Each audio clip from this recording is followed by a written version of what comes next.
Jetzt endlich in Deutschland erhältlich. Daniel Defense H9. Eine Pistole mit einem Griffwinkel wie eine 1911, aber mit vielen modernen Features.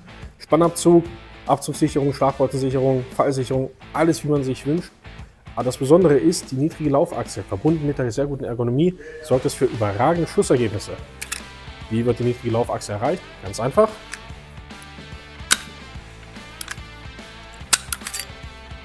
Die Rückholfeder und das ganze Design ist einfach sehr niedrig ausgelegt.